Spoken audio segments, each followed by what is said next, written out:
মেলবোর্নে একই সাথে আজকে লিঙ্কিং পার্কের concert, formula 1 plus Mumba festival এবং ফুডি চলতেছে। তো মেলবোর্ন আজকে ভেরি হ্যাপেনিং। গতকাল আমি একটা ভিডিও দিছি, যে ভিডিওতে আমি আমার পার্মানেন্ট রেসিডেন্সি ফুল জার্নিটা এক্সপ্লেন করছি। সেখানে আমি বলছি যে আমি 3.5 বছরের মধ্যে আমার পার্মানেন্ট রেসিডেন্সি কনফার্ম করছি, প্লাস প্রথম থেকে আমি মাস্টার্স পড়ছি, পাশাপাশি ট্রেড করছি, জব করছি। এখন মানুষজন এটা খুবই সারপ্রাইজ, কিভাবে পসিবল, আমি কি গাঁজা টাজা খেয়ে গেলে বলতেছি নাকি।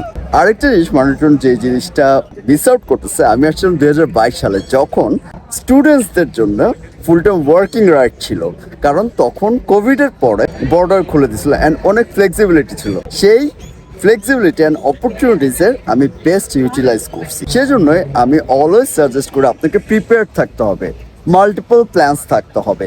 আপনি বিরক্ত হন, আপনি খুশি হন, আপনি পছন্দ করেন নাই করেন, ডাজেন্ট ম্যাটার। ইমিগ্রেশন অথবা গভর্নমেন্ট আপনার পছন্দের উপর চলে না। ইমিগ্রেশন বা গভর্নমেন্ট আপনার পছন্দ বা অপছন্দ নিয়ে কখনোই হেডেক নেয় না।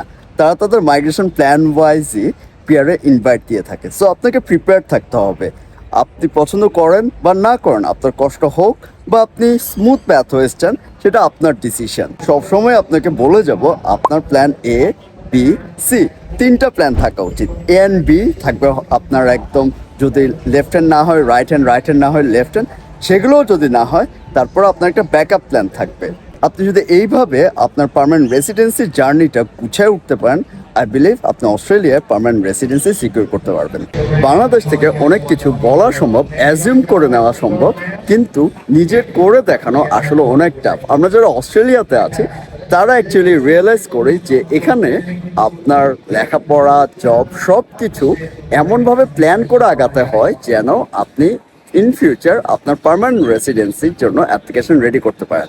আরেকটা এক্সাম্পল দেয়, যেমন এখানে যদি আপনি একটা বাসা বা বাড়ি কিনতে চান, আপনাকে আগে ব্যাংকের সাথে আপনার যে ক্রেডিট স্কোর সেটা চেক করে নিতে হবে। দেন আপনি কতটুকু লোন নিতে পারবেন সেটা প্রি অ্যাপ্রুভাল পেতে হবে। ইভেন বাবা মাকে অনেক আগে থেকে বাচ্চার স্কুলিং এবং ডে কেয়ারে প্ল্যানিং করে রাখতে হয়। বাচ্চা যখন মায়ের গর্ভে থাকে তখন থেকে হসপিটাল এবং স্কুলে বুকিং দিয়ে রাখতে হয়, প্লাস ডে কেয়ারে অ্যাপয়েন্টমেন্ট নিয়ে রাখতে হয়। একসাথে যদি এতগুলো ইভেন্ট চলতে পারে, তার মানে একসাথে আপনি আপনার পিয়ার প্যাথওয়েজের বিভিন্ন প্ল্যানসও এক্সিকিউট করতে পারবেন। আপনাকে জাস্ট প্ল্যানসগুলো সাজাতে হবে এবং নার্চার করতে হবে।